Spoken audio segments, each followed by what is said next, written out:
नमस्कार, मी डॉक्टर हिरालाल पवार, हृदयरोग तज्ञ, नाशिक। कालच एक घटना घडली। माझ्या हॉस्पिटलला एक पेशंट रेफर झाला होता आणि जनरल प्रॅक्टिशनरनी माझ्याकडे पहिले ईसीजी पाठवला होता आणि त्या ईसीजी मध्ये त्याला एक मेजर हार्ट अटॅक वालेला होता आणि तो हार्डली एक 3-4 किलोमीटर माझ्या हॉस्पिटलपासून असेल।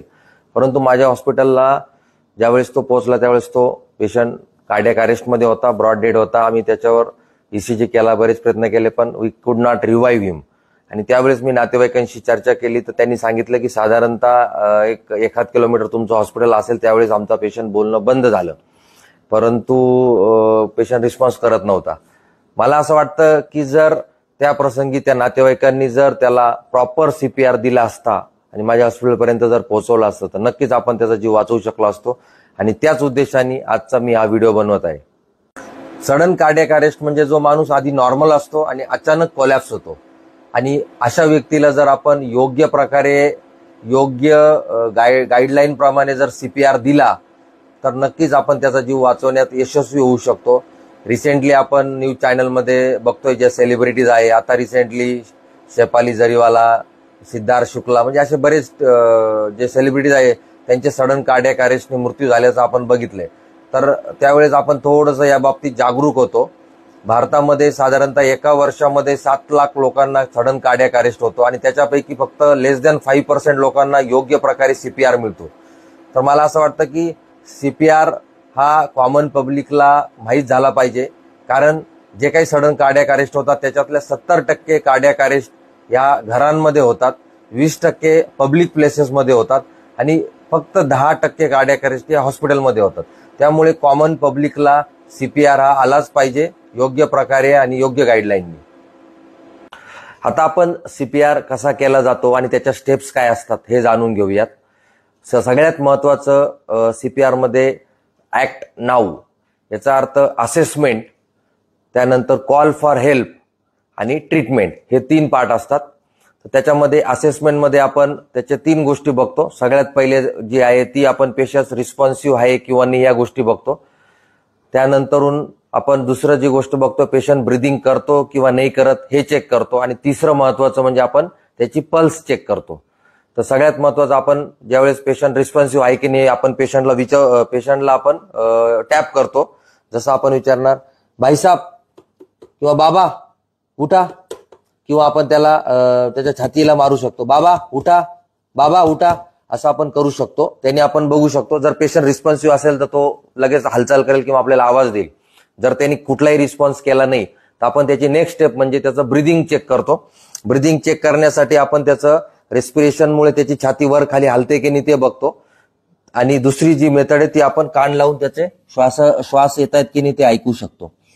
त्यानंतरून तिसरं महत्त्वाचा जो पार्ट आहे त्याच्यामध्ये आपण चेक पल्सेस, तर आपण त्याच्या पेरिफेरल पल्सेस चेक करू शकतो, ज्या रेडियल आर्टरीच्या पल्सेस असतात, किंवा बऱ्याच वेळेला बीपी लो झाल्यामुळे बऱ्याच वेळेला पल्सेस इतक्या लागत नाही, अशा वेळेस आपण त्याच्या सेंट्रल पल्सेस त्याच्यामध्ये कॅरोटिड, तर आपण ही जी इथली थायरॉइडची जागा असते त्याच्या बाजूला जर आपण 2 बोटं गेलो आणि तिथे जर आपण बोट ठेवलं तर आपल्याला तिथे पल्स लागते आणि सिमिलरली इकडे राईट साईडला, तर याने आपण त्याची पल्स चेक करू शकतो। तर ह्या 3 गोष्टी चेक करणं अत्यंत महत्त्वाचं आहे आणि हे सगळं स्पीडली व्हायला हवं, त्याच्यात बिलकुल वेळ नको जायला।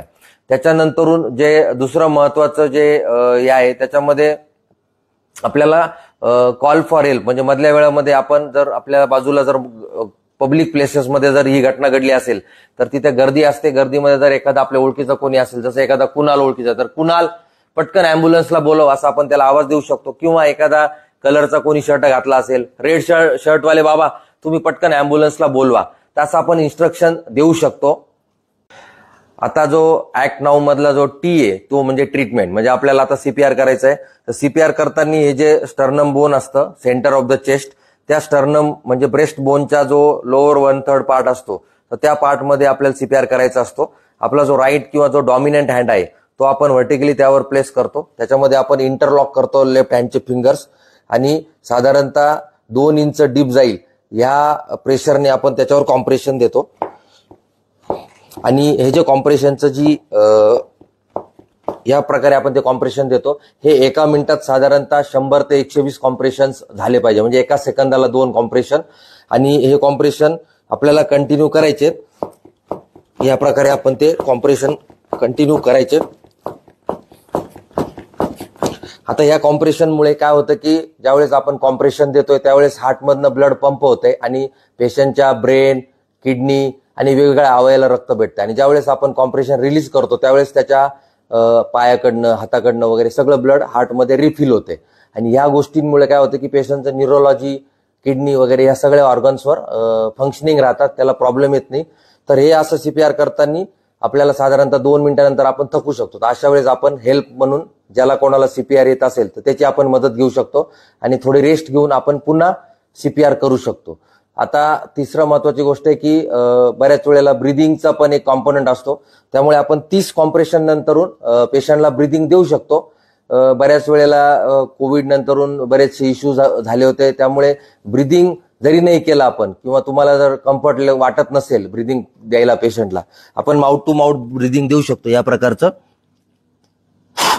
परंतु जर आपल्याला कम्फर्ट लेवल वाटत नसेल तर तुम्ही CPR कंटिन्यू केलं तरी चालू शकतं. आणि CPR कधीपर्यंत कंटिन्यू करायचं? जोपर्यंत तुम्हाला अँब्युलन्सची हेल्प मिळत नाहीये किंवा जर कुठे पब्लिक प्लेसमध्ये ही घटना झाली असेल आणि तिथे ऑटोमॅटेड डिफिब्रिलेटर्स अवेलेबल होत नसेल तर तोपर्यंत आपल्याला CPR हा कंटिन्यू करायचा आहे. आणि एकदा पेशंट अँब्युलन्समध्ये आल्यानंतर आपण कार्डियाक किंवा जी कुठली टीम असेल अँब्युलन्समधली त्यांच्याकडे आपण पेशंट हँडओव्हर करू शकतो किंवा हॉस्पिटलवर. तर ही जी CPRची माहिती मी शेअर केली आहे ही प्रत्येकाने जर आपल्या फेसबुक पोस्टला शेअर केली तर आपण मॅक्झिमम लोकांपर्यंत ही माहिती पोहोचवू शकतो. आणि जर तुम्हाला CPR बद्दल काही प्रश्न असतील तर तुम्ही कॉमेंट बॉक्समध्ये विचारू शकता. धन्यवाद.